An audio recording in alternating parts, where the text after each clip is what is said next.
As plot holes. Yung mga wala nang mag-ibang question, mga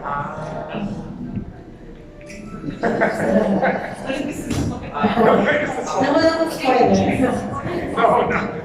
Tagal pa rin. The best way I can. Nung ginagawa namin every week yung Iron Heart, in direct base, direct Ian, we would conceptualize different kind of plots and different how we would mount it. Of course, the brilliance of our creative team, sila Jay, Jay Fernando, Henry Taib, sila Reese, they're brilliant creative people that provided us with a very solid script. And then of course for us, it's a real challenge how to interpret it. Especially with the constraint of budget, constraint of money, So, but of course, what I'm thankful about our team is walang sumusuko. Laging palaban. So, despite all the limitations, laging palaban. We would promise ourselves that we would be yung tatalungin namin yung ginawa namin nung nakaraan. Which is of course, parang sariling trap yung siniset namin sa sarili natin. Kasi pahirap ng pahirap. Umabot kami sa isang point na paano natin hihigitan yung ginawa natin nung nakaraan linggo. Pero one good thing, we have a really good support team. Ang ideas ni Direct Ace Action, Direct Ian, sa drama hindi nakupupos, so we would collaborate. And sa tingin ko, I'm confident to say na yung darating na 2 linggo, mas maganda pa sa mga nagawa natin. So, doon kami very proud. Kaya, tama.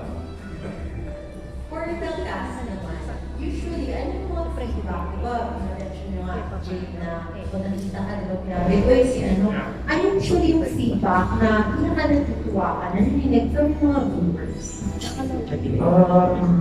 I think for me, ako personally, like what makes me like really like kilig when I see a comment or when I see when people go up to me and say it's so good. Like for me, when they say it's Hollywood, they say it's international level, but they say it's something they've never seen before. That for me, I said, wow, that's really good. That's our goal. That's our objective. So for me, every time I go outside, or even in ABS, yesterday when we were rehearsing in the studios of Asa, literally see all the guys going to the studio trying to watch the fight scenes. They want to see what's going to happen. So, ganun yung feeling. Nakakatawa kasi, syempre, ABS-CBN is a female-centric viewers. But nakakatawa when guys go up there with jeepney drivers, bicycle drivers, or even normally people really call you idol. Nakakatawa. Kasi, syempre, this is the we're representing them. We're trying to tell their story. So when guys go up to us and tell us about us idol, or say that we're going to show from Hollywood to international, that makes me so happy. Thank you, Jay. Sir Richard naman, would you say na parang, syempre, said na humble beginnings, or syempre, you had good expectations or hopes din for this one. Would you say naman na it met or mas nagpas pa yung imagine mo maging iconic, ito ka-iconic yung Iron Heart? Kasi iba yung astig din ang dating ng Iron Heart eh. Yeah, I think you're only as good as your last project. So for me, all out ako dito, binigay ko lahat sa Iron Heart. And yun nga, from the very beginning, ang vision namin dito was to change the landscape of action in the Philippines. And yun talaga yung vision namin from the start. And like what Direk said, we have a lot of constraints, time, budget, everything. And syempre, pag sinabi mo na, we want to change the landscape of action, ang dali sabihin, ang dali i-imagine, ang dali i-visualize, diba? But to actually do it, day in and day out, sacrifice everything for the show, doon ako bilig sa buong kita. And kung nagugulat man ako sa success, yes, there's parts of me na, wow, I mean, hanggang ngayon, 1 year on, we're still doing well. But to be honest, with the team that we have, we can really achieve greatness. So sa team na meron kami, from everyone down the line sa Ironheart, talagang all in. So I'm very proud of the show, very proud of the whole team, and we're very happy na naging iconic din yung the Ironheart sa landscape ng TV. Thank you so much. Thank you. Thank you, Anna. We have a question from Kate Adar of Random Republic. Ay, grabe. My question is for Dimple. Kasi yung mga past projects mo from Greatest Love pa na tumataas. So, ito naman, what do you say is special? Well, I guess because when I did Celine, I had just given birth to Cleo. So it was a very big challenge to me, not just as an actor, but also physically and mentally, because as you know, I was not ready for E, no? But it's weird. Every time Star Creatives and Senator Lester would call me for a project, it is always something that is sort of like a cleansing of who I am, no? Direct always yan. Parang when I did Babaylan, it was with Star Creatives and it was also iconic on its own. And in the same way that, I guess, not just for Ironheart, kasi being a part of Ironheart means, you know, the world to me, only because everybody in this show, we know our place. I think it's very important that we understand that now, okay, Celine is Celine, Orcus is Orcus, Apollo is Apollo, Eris is Eris, and so on and so forth. And our directors and all our creatives, Mr. J, Mr. Henry, have really done an amazing job of making sure that they listen to their actors as well. Kasi we're very collaborative. All the actors here are very collaborative. And we don't have big voices, small voices, all voices are heard here. So on set, may ano yan, may pag-usap yan direct, di ba? Na parang, okay, ganito yung gagawin. Kaya siguro, nag-thrive din yung mga characteristics namin. Like si Kuya Orcos is, ganun siya talaga in real life eh. Joke. Hindi. Joke lang. Pero ibig sabihin, joke lang.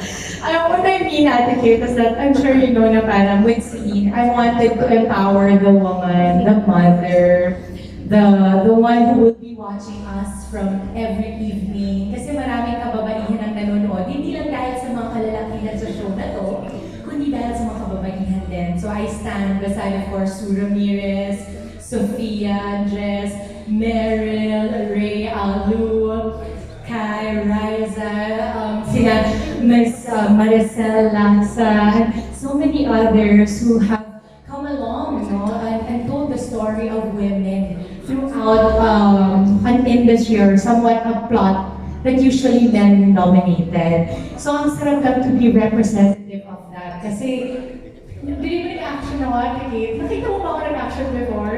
Feel na feel ko talaga. Kaya pag tinuturuan ako nila direct, di ba na direct? Pag binablocking ako nila direct, nakikinig ako sa kanya, pero wala akong naiintindihan. Pero meron naman,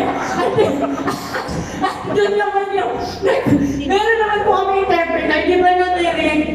Yeah, important I listen. No, it's okay not understand, but I listen. I okay like that. Okay. So, pag nag-blocking sa dalag sa akin, okay, Celine, bebe love, bebe girl, okay? Pa. Sige, gano'n na ako. Okay. Pag-alis na, ano yun? At kasi usually, nag-AD sa akin, si Dylan eh. Si Lance kasi dito, 45 different roles siya dito sa show na to. Minsan, standard naman siya lahat, artista. But you know, here, going back, I felt like, you know, Celine really was able to somehow parang embody the woman that was also parang supportive and empowered by women as well. Kasi again, I'm protected by sina Lou. Diba? So, puro mga babae mga pinagkakatiwalaan niya. Kita wala siyang tiwala kay Orcus. Diba? Kasi nga, gusto niya, girls, but you know, yun lang kasi yung masaya ko. Kasi, syempre yung mga pinanggalingan ko, Greatest Love, Paganing, Kandiyan ng Ginto, Huwag Kang Mangaba, Viral Scandal, and then when Celine came about with the Ironheart, I thought it was so perfect because as you know, quoting Mr. Gutierrez here, you're only as good as your last. And I feel like, you know, my Star Creative family has given me another gift with Celine. So I'm very, very grateful. Thank you. And for my last question, for Derek, Richard, and Jake, kailan yung Ironheart for the action scenes? Can you give us a glimpse of how difficult and how long kayo gumagawa ng mga action songs? Kasi mabilis na lang siya nakikita sa video.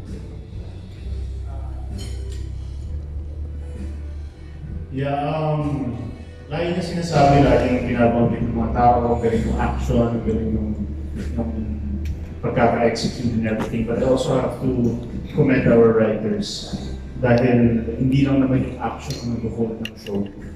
It's the way that we are also creating storylines, the plot twists, the characters, and the action is the flavor, the vehicle of the story.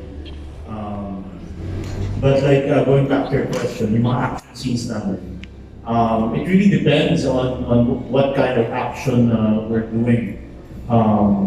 There are some action scenes dahil gamay na namin ang isa't isa.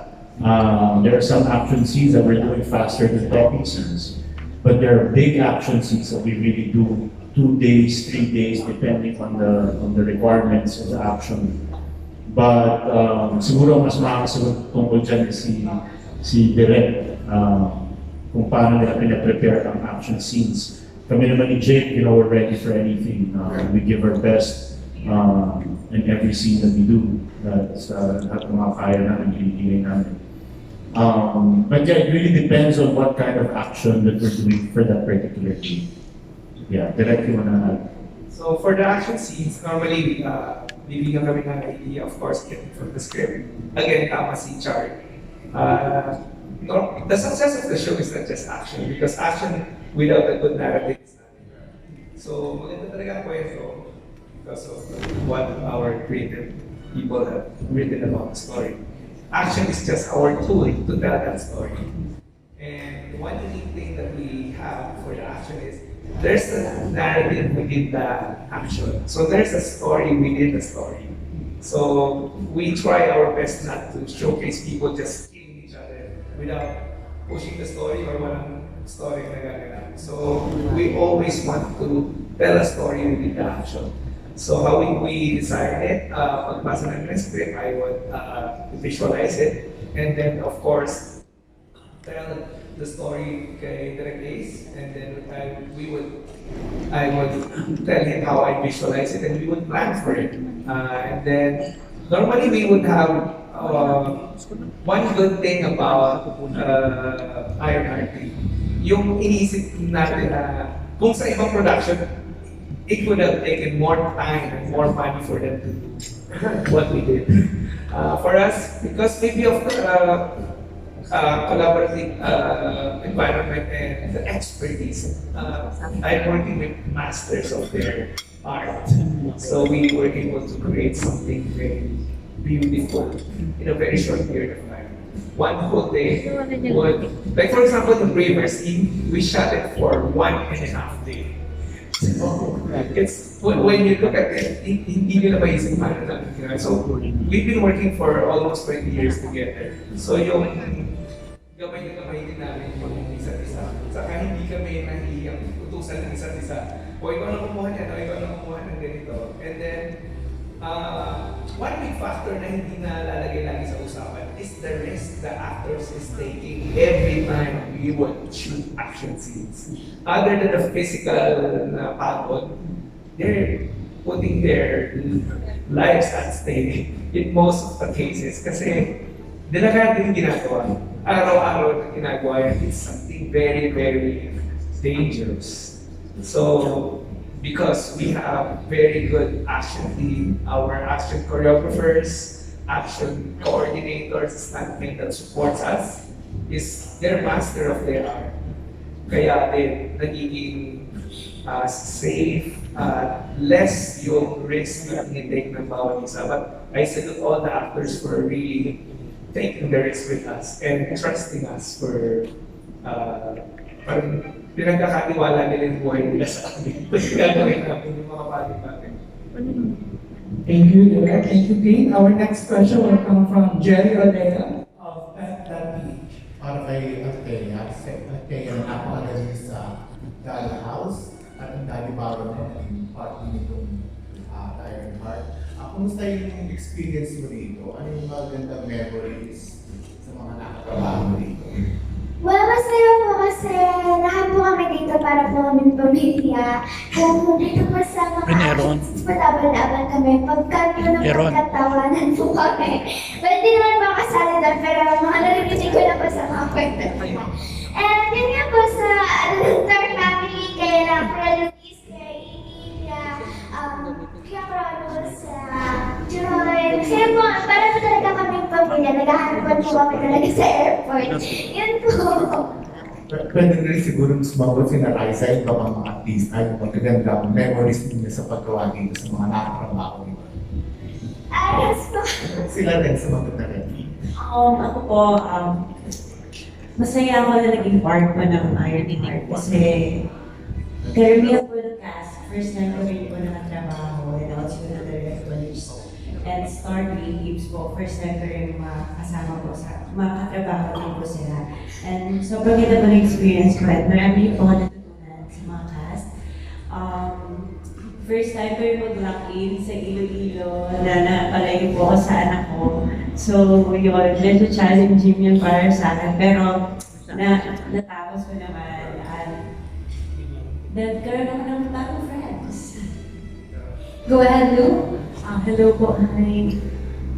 Sa mundong ginagalawan ko po, magkaiba siya. So, nung pumasok ko sa Ironheart, sobrang nanibago ako and iba yung respect na yung respect ko sa mga gumagawa ng mga serie. And ikaw, tinanong ko yung kalabang bakit. Go, Lou. Go, Lou. You can do this. Kasama ka last night, di ba? But it was fun seeing it firsthand. Sobrang na-enjoy ko po kasi how everything works and yung samahan na nabuo namin sa Ironheart. Kung gano'n siya kaseryoso, gano'n sa behind the camera, behind the scenes. Grabe yung mga tawanan namin. Yan, si B-Boy, si Kuya Christian, Ate Tims, everyone here. Wala lang. I'm just so grateful because nabigyan po ako ng opportunity to enjoy this and to experience this. And I'm just so thankful for it. Yes. It's our episode tonight, right? Yeah, watch out. Yeah. Oh, by the way, before anything else, let's commend Althea. She's actually on a very good girl. Yeah, she's there. You can watch her. Hindi mo na parang meron po siyang magical entrance dun sa movie. So stay till the very end. Ayan, Althea. Good job. Alright, next. Memorable moments. Wala yung gulat na sa akin magagaling. Yung mga usapan sa breakfast table. As in, sobrang, yun ang isa sa mga pinaka-memorable na nagawa ako sa isang show. And doon kasi nakakapag-usap kami. Kasi usually, Unit 1, sabihin natin sila Kuya Christian. Unit 2, kasama sila Director, sila Charles. Ha? Ano? Delikado. Anong delikado? Careful. Basta yun. So, iba-iba ko na. Yes, hindi ko naintindihan eh. Kuya, hindi ko po naintindihan, sorry. Pero, yun, yung usapan sa breakfast, kasi minsan, nagugulat yung mga tao. Normal namin pinag-uusapan yung script sa isang mesa. Kunyari, kumakain kami sa labas. Grabe, sinangsakukapan si Sister Nela. Na syempre yung mga nakakarinig. Nagugulat sila lang, sumaksak sila ng tao. Nakikita mo yung tingin, pero at the same time, nakakatawa kasi talaga. Nakikita mo yung focus ng bawat artista, bawat staff, bawat crew, bawat director, and mga writers namin na nandun habang nag-uusap kami. And kung bakit talaga pinag-uusapan namin, ano yung mga nangyayari noon, nakaka-excite, paano natin gagawin yan. So, yun, sobrang memorable nun kasi kaya nga niya sabi ni Direk Lester, kasi collaborative din kami lahat. And super grateful din kami kasi nakakapagbigay din kami ng input dahil I believe lahat na nandito at pati yung mga taong wala dito ngayon sa mesa, iisa lang ang goal habang sinushoot yung Ironheart is to make the show better than ever. So every episode ginagawa namin yung best namin para maging better siya than the past episode. So kaya ganun kami and grabe rin yung bond na nabuo namin dito. Hey, Luis? Sa akin po siguro sobrang challenging kasi ano po ano po kasi, hindi po ako ma-action ng tao eh. Mula bata po, panay drama yung ginagawa ko. Kaya kami dalawa ni Anthony, every time po na meron kaming action, nakikita namin si sequence kahit night before, na-excite kami. Dahil po doon, medyo hindi halata. Pero nag-workout ko dahil sa Iron Heart. Nagpapa-workout ko every time na may free day kami. And siguro isang na na-enjoy ko sobrang siguro yung mga little things na mga pag tumatambay kami sa food area, like pag nagbe-breakfast kami, then pag casually na lang namin talaga pinag-uusapan yung script namin. But more than anything, roller coaster po kasi talaga minsan eh. May day na umaga, drama kami, iiyak kami, pagdating ng afternoon, magko-comedy kami. Tapos pagdating ng gabi, mag-action naman po kami. So it's basically mentally tiring but sa nakikita ko ngayon, lahat ng ginawa namin worth it. Kai? Hi. Nice to meet everybody. Ako po si Kai. So bago lang po ako as in super bago po ako artista. Sometimes when people call me artista, I still say, hindi po ako artista. Bago lang po ako. So everything is a new experience for me. Everything is memorable po sa akin. So first of all, salamat po sa Star Creative, sa mga directors, producers for giving me this chance to act in one of the biggest TV series in the country. So memorable parts, marami po. First of all, yung mga friends na nakilala ko, sila Riza, si Luluyan, and all of the cast as well. And also, I'm still overwhelmed kasi nandito ko yung mga big stars. Sometimes I'm still fangirling. So memorable din yun sa akin. And so action scenes as well as lahat ng role na ginawa ko dito sa Ironheart. I feel like I showcased a lot of them. May iyakan po, may action, may sumitan, kung ano-ano. So like I said, everything is memorable for me because I started from a blank place. Like I've just started being an actress. So yun po, friends. Working with amazing people in the industry, and Iloilo as well. Napakaganda ng Iloilo as well. So yun po. Kahit pinapatanong yung Tito Eugene Asis of People's Journal, tell us something about yourself now. Okay po. So originally I'm an international host. So I started from Malaysia, hosting events. And then I've done hosting events in Australia as well, Singapore, Philippines. I just moved in the Philippines in 2019, so talaga pong tinatry kong i-penetrate yung industry. So that's my background. Yes, so international hosts, anything from like world congresses, like stuff like this as well, launches and all. And that's it really. And I'm also studying botany, so I'm a future plant scientist also. Wow. And hopefully, mag-continue ko po yung magiging artista. Wow, salamat. Thank you so much. Miko, memorable moments. Hi, good afternoon everyone. Thank you for coming here. First of all, just want to pasalamat sa Star Creatives for giving me the chance to play the character of Draco.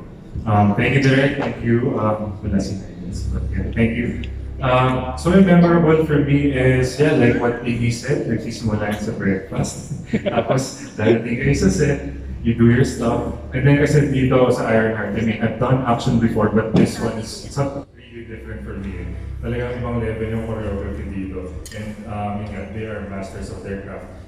This man beside me, Lance, he's the actor, he's the director, he's a stunt coordinator, he's everything. So imagine the things that he has to go through para turuan kami to act beside us. So yung memories talaga na mauwi namin dito is the work itself, the bonding that we had with the cast, and of course the work that we produced and yung na-enjoy nyo sa araw-araw. So I'm just very grateful and thankful for the opportunity na nakabalik ulit ako sa pag-artista after what I did in Viral and then having a baby and a family. Parang I'm just very happy to be back in acting again. Sobrang na-enjoy ko talaga yung pagiging action na star ko na. Kahit man of few words si Draco, pero pagbarilan din. So yun lang. Lance? Hello everyone. So for me, my most memorable memory I would say yung mga hardest memory. Yung sa mga ingatan, gano'n. Sila Luis nga, as an action scene, hindi ko naman sa Pacific. Did an action in the rain. Si Ari tumigan ng rain. Dapat hindi siya rain, pero tumigan in the rain. Yung mga memories na gano'n, yung mga puyatan. And I cherish them because yun yung makikita mo talaga kung sino yung mga tao. It's always like, tinatawanan lang namin sa mga hard times, but it's not always like that. We've been doing hard things for like a year now. It's not always fun. Nag-aaway din kami may mga not good conversations too, but at the end of the day, we made it and we overcome whatever challenges we had. And I think we build a stronger bond because of the hardship that we had to go through. And I think those are the memories I cherish most. Hindi ka naman nalilito dahil jack of all trades. Hindi naman. Translator din siya. Translator din. Well, I would like to say thank you to Star Creatives for giving me the opportunity to do all of this. Like action choreography ako, I did a baby, choreographer, and acting. And having the opportunity to do all those things is not every time. Not everyone can have that opportunity. I'm very thankful. They had trust in me to be here. Good job. Christian? Para sa akin siguro i-combine ko lahat ng mga pagsama-sama sa breakfast, sa pool, sa sauna, sa taping. I think ang pinaka-memorable dito is yung relationship talaga na nabilang namin lahat. Ang hirap sa isa, hindi kasi sobrang dami. Magkaiba kami ng ideologies namin iba't iba, pero we have so much respect for each other na hindi kami nagkakaroon ng conflict sa trabaho. Siguro isa meron. Normal naman yan. Pero we have so much respect for each other. At yan siguro hindi ko makakalimutan at dadali ko habang buhay. Kasi yun ang magiging, sa next na project mo, yun ang matatandaan mo. Yung dala-dala mo, yung respect talaga eh. Kasi kung hindi siguro kami ganyan, wala kami respect, pagka puro gulo siguro kasi mahirap sa pinarikuan. Yun. At saka memorable din yung isang beses na isa namin o sa kapit ko sa kanya, bigla nang natawa siya. Lahat na laway yan dito sa mga. Hindi, joke lang. Hindi naman lahat, konti lang. Ayun, thank you. Thanks, Christian. Thanks. Ang memorable po sa akin, kasi dami na nasabi, I think ang pinaka-memorable sa akin ay yung we all eat together. We sala-sala together, kasi masarap din yung mga pinasahan namin, like in Cebu, masarap yung lechon, masarap yung food, in Iloilo, masarap yung siopaw. I mean, I think the most common thing na hindi ko makakalimutan sa cast, sa crew din kasi iba rin po namin sila Kuya Bong is here, we were together. Ba Kuya Bong? Ayan, magkasa naman kami magpapagwam. Yan talaga. Alam mo kami, sa init, sa lamig. Para kami mga dito para kami, it's a marriage of different kinds of people. It's really a very nice melange of people who came together to celebrate one another and all our gifts together. Kasi ang Ironheart naman hindi lang itong nasa table na to Mostly, alam mo yung mga stunt women and men namin, wala sila dito, but they make up what? More than half of what we have done here. Pag hindi namin tatalunin, sila ang tatalon. Pag hindi namin kayang higa, sila ang higa. At sa totoo, ako, if you ask me, they're more than heroes than we are here on this table. So, yun yung hindi ko makakalimutan. Kasi we know them by name. We know them, kilala mo, lalo kilala mo yung mga singers. Yung mga singers, kilala mo, anong names nila, tawag ko na sa'yo, Daddy Cakes. Gusto yun. Ayoko nga, yung tawag ko Daddy Cakes yun. Ako nga, hindi Daddy Cakes yung tawag ko sa'yo. Ikaw Daddy Cakes ka. Sana nagkakaroon si Ate Ana. Magaling Ate Ana, hi! Hindi ko, hindi naman kilala ko si Angel, si Joy, si Sheila. Wow! No, but I want to give a special shout out to the one who doubles for me, si MJ. She just graduated cum laude, I think, or magna cum laude. And you know, she was going to school doing all her work while she was on set as well. So I just wanted to let you know na yun yung mga hindi ko makakalimutan talaga. Bukod sa bonding namin lahat, syempre. Lalo ka na. Hindi kita makakalimutan. Alam mo kung bakit? Kasi si Kuya ang pinakamahiyain na hambog na makikilala. Siya ang dami ko talaga, Kuya, alam mo ba, parang maging orco siya. 2 hours ko siyang binobola bago yung eksena. Guwapo talaga ng Kuya ko. At talaga, grabe talaga yung outs niya. Grabe talaga, alam mo, parang nga akong ilong ko pag nagsasalita kasi ganun siya. Alam mo ba siya nakayakap sa akin, may pinugulong siya sa akin, tama na nalang. Kita ko lang binigay mo. Ano, binigay ako. May binigay ako. Wow! Galing gusto ko Switzerland, nakasap nila. Mahilig ako sa camouflage na color. Hindi, mahilig ako sa camouflage na color, kaya binigyan niya ako. Tapos ano na Swiss knife siya, tapos may delikador. Pagbigay niya, patingin ako sa kuko ko. No, but yun sa akin, that I will not forget na parang it was not only the people you can see on this table that worked hard for the show, but even the ones you cannot see, especially the ones you cannot see. They really worked very hard. Tsaka yung mga staff included coming from Iloilo and Cebu, we also had some people na direct. And syempre the all-women team of Star Creators, wala sila dito kasi nasa Kenbanilo na sila. Nasa document na sila. Wala sila dito, nagtatrabaho na sila ulit. Thanks, Dips. Jay. Memorable. Mga contribution mo sa mga ginagawa ng comedy, na ako lang bumibitaw, pero contribution sa akin.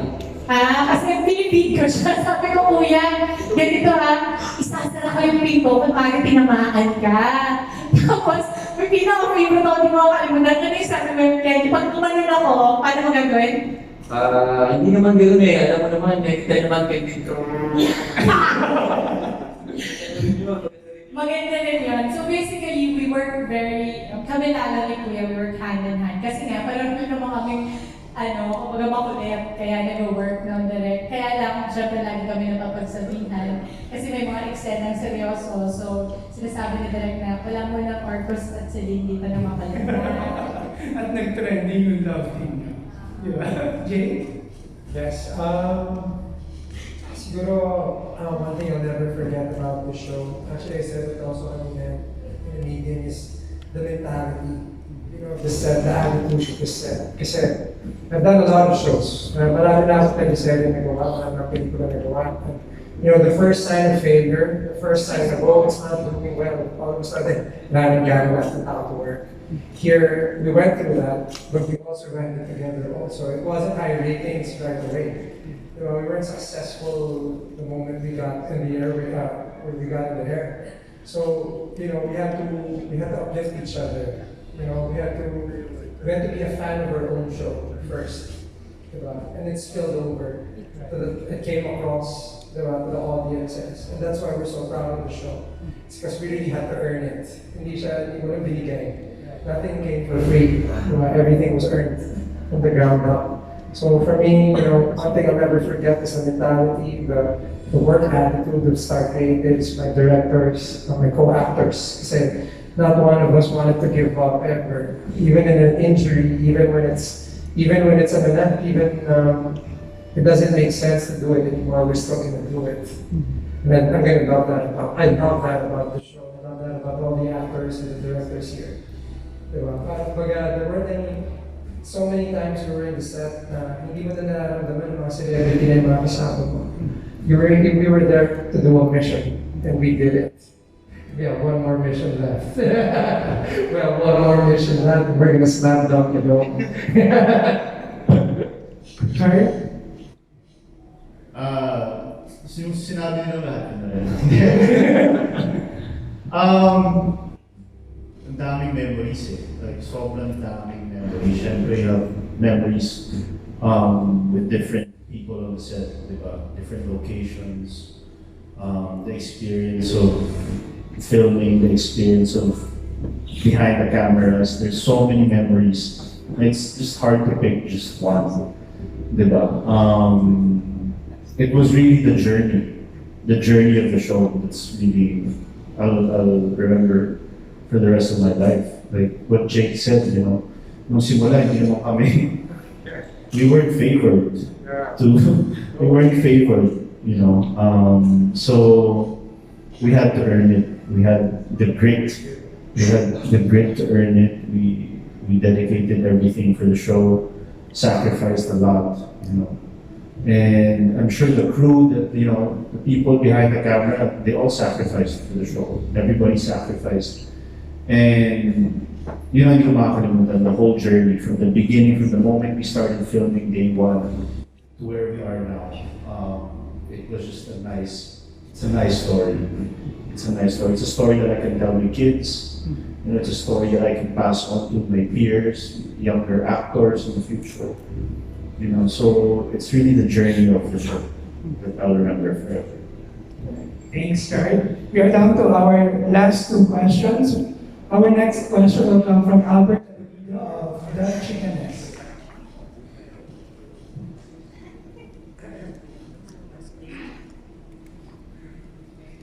Hey, mabuhay! Huwag ka lang mabuhay. Hey, mabuhay! Congratulations! Ayan. First question to Richard. Parang it was clear naman from your end na based on what we were hearing earlier, na this show has its ups and downs. Ganyan. But would you mention something yung parang pinaka-down or quote-unquote down or parang hindi ko alam kung hindi maganda ba yung term. Or challenging. Or challenging. Na feeling mo you were proud na isa to sa pinakatagumpay ng show. Maraming challenges yung show from the very start pa lang.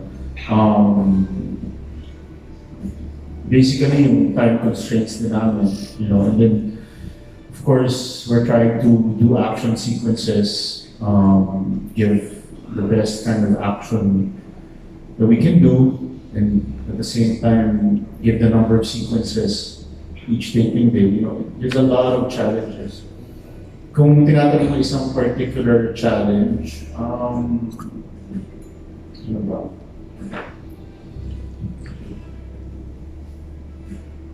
I can't really pinpoint one particular challenge na nangyari sa amin, but I guess, like what we said kanina at the beginning of the show, you know, we were given basically a month to shoot before airing, and then high expectations. I had high expectations for myself, the rest of the directors, the actors, you know, we wanted to give the best.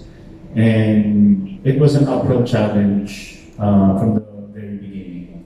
And then we started to get our groove, you know, then we started, you know, like what Jake said, we became fans for our own show. We believed in the show.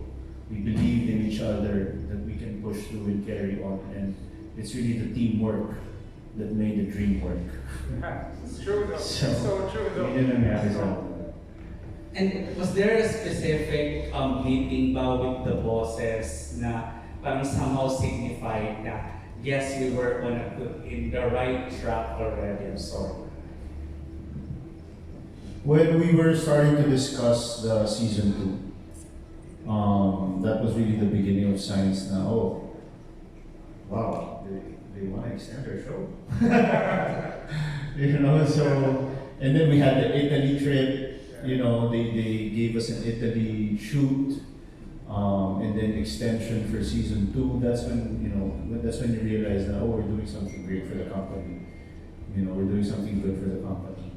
And then, you know, of course, I asked my producers, how are we doing with the advertisers and everything? And, you know, everyone's very happy. Even the finance department is happy in the way the show's performing in that department. I also asked about that.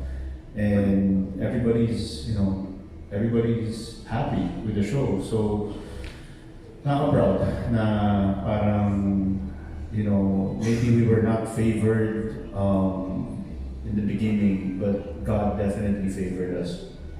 So yeah, that's the most important.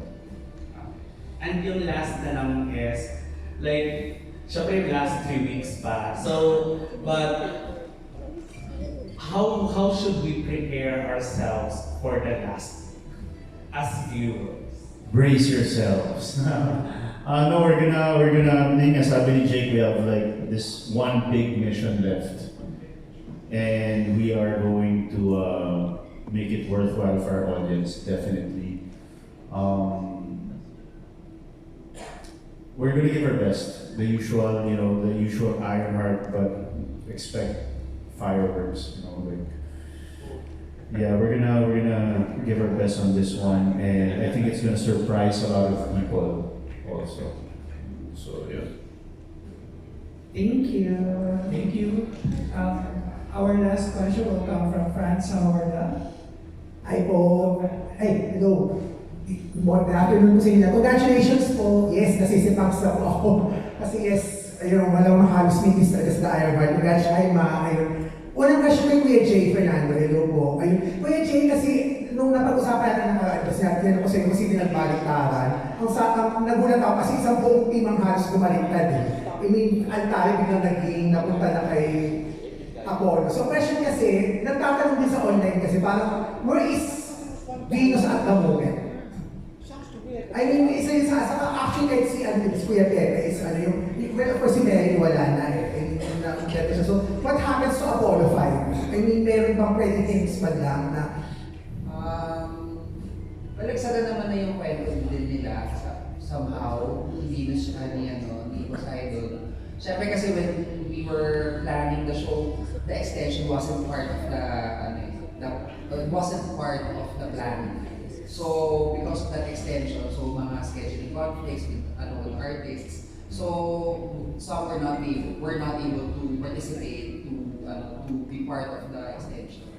So we tried naman to close the units, the story arcs nila. So far guys, hindi papahinga sa kanilang mga bahay.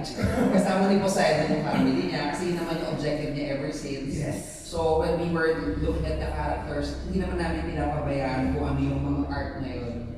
Hanggang sa ending pala naman, yun pala naman yung tinuntun ng character nila. The same way that the characters that are here, up at the end of the program, kung ano yung sinimulan nila, yun pa rin naman din yung yun yung aanihin, kumbaga ng character. In the end, for Apollo, for everything. Thank you, Wedge. Off-top ko lang po tatanungin yung iba sa inyo sa mga chika-chika. Thank you, congratulations. Last question na lang po for Sir Jake and Sir Richard. Okay, congratulations po about we've gone this far for the show. Kasi nagulat din yung mga tao sa naging twist ni Eros as commando. Yung lahat parang, wow, ikaw pala si commando. We were all, actually sa online pag naging discussions kami sa pininabi si may Ian to. Ganun. So, my question is, the theme song of the show, sino ka ba? So, as an end to the show, sino ba talaga si Apollo at sino si Eros for you? Wow. Wow, you're gonna have to see this ending. To be honest with you, I'm still studying it right now. Because that last bit, that last part, sa na-shoot na namin, where we shot that last bit, I don't want to say too many things because I don't want to spoil it for anyone. But certainly, ako, every time I read it, it really resonates with me as a man. Parang it's a man drama. And parang as Eros, once I'm studying this thing, I love the ending. Parang it's for me, I'm trying to choose my words wisely. I really don't want to spoil it. But for me, to be honest with you, for me, it really resonates with me, and the type of drama that I like to watch, it nag-resonate sa akin as a man talaga. Parang nagsasanay tayo, when we see drama, it's always love story, or it's always between a domestic drama. But also props of the movie yesterday, very ganda rin yung story nila because that story was based out of a conflict. It wasn't a love story. Diba? So that's why I'm also proud of the show because, for many reasons, the love story wasn't the focal point. There wasn't a love story. One of the shows hindi love story. Yeah, and it's trickier that way. It's harder because it's harder to build chemistry between two guys. It's hard to build like a friendship or a chemistry, especially with me and Char that we went through. We had to build the friendship and then break it. and then be very sensitive because sabi ko nga for me, this is the most challenging kontrabida role I've done. Kasi I had to be so sensitive with it. I couldn't attack it. I couldn't just I couldn't do the usual, the usual intense and just do that. So parang Changdes, my directors, they all really challenged me to do it a different way, to do it in a way that they've never seen before. So for me talaga, like, watch the ending. Like, watch the ending. Watch the ending. Thank you. It's a choice. Yes, abangan niyo yung mangyayari sa ending. Kasi doon mo malalaman kung sino talaga yung characters natin. We've shot, the tail end of the show, and pati kami, natuwa at naging proud sa magiging ending ng show. And, as Apollo, grabe din yung journey ng character. Talagang napiga rin ako dito. Napiga ako dahil ang daming pinagdaanan ng character. But like what Jake said, it's not our usual comfort zone na kailangan natin ng love story para maging dramatic yung show, di ba? Just add parang also Chavez, the director's challenges, we do a drama, and then certainly we're used to seeing people crying all the time, but the challenges make them cry, but don't show tears. How do you do that? We had to find a way. We had to find a lot of different ways to do it. Sorry about that, Sean. Yeah, no, just button anytime you want. But yeah, we try to tell our story the way we want to attack it, not just the typical way of attacking a teleserye or a TV series in the Philippines. Hindi nga, kung malungkot ka, hindi ka malalim iiyak, diba? So we wanted to show a different style, more male-centric storytelling was of our characters. And makikita niyan until the end of the show. And meron pang mga plot twist na dapat abangan. So ma'am, sir, from the heart, mula sa isang from the start na ito sa inyo, until the end, congratulations po. Or job greatly done po. Very iconic.